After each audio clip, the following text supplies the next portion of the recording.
Hi, this is Chris and Aaron with your Kamloops. Just wanted to address a couple things in the market that's going on right now. Have you heard that it's a hot market? Have you heard that things are changing? We're going to break it down for you guys, get to some of the numbers and some of the hard facts about what's going on in the market right now. What do you got, Aaron? Absolutely. So something very important to understand about real estate markets when people are talking about a buyer's market, a seller's market, what you're really talking about is something called the absorption rate. So what that is the idea if no new listings came on the market, how long would it take, how many months would it take to absorb all those listings into the market? How fast are things selling?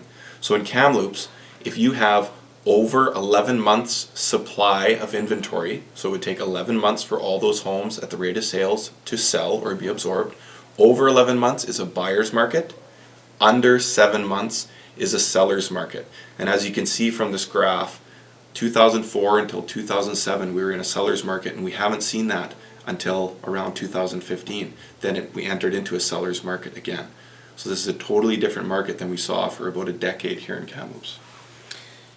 And as we can see in this next graph, this shows the median prices. These are single family homes in Kamloops, so not the surrounding area.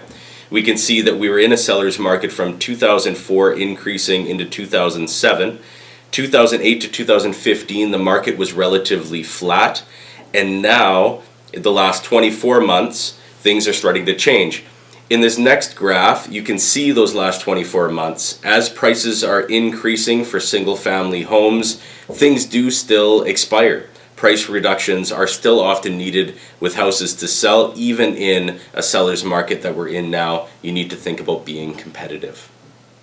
So what does this really mean for you?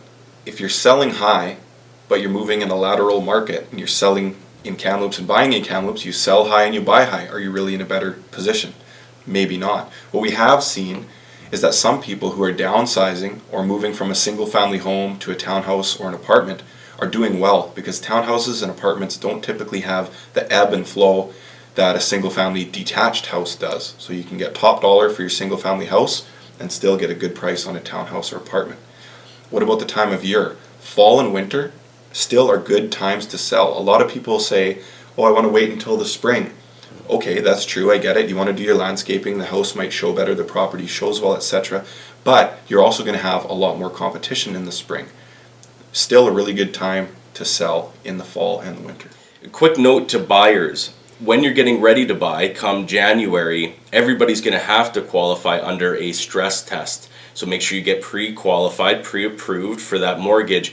And the stress test basically is, if right now you're qualifying for a 3% mortgage, you're going to have to qualify at a 5% rate. This is ensuring that if rates start going up, you're still going to be able to pay your mortgage.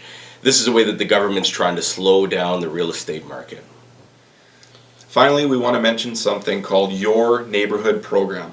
Even if you're not buying or selling right now, this is a great tool that we provide clients, because you can see what properties have gone for sale in your area, how many days on market it took for those properties to sell or expire, and if they do sell, what the final sales price is.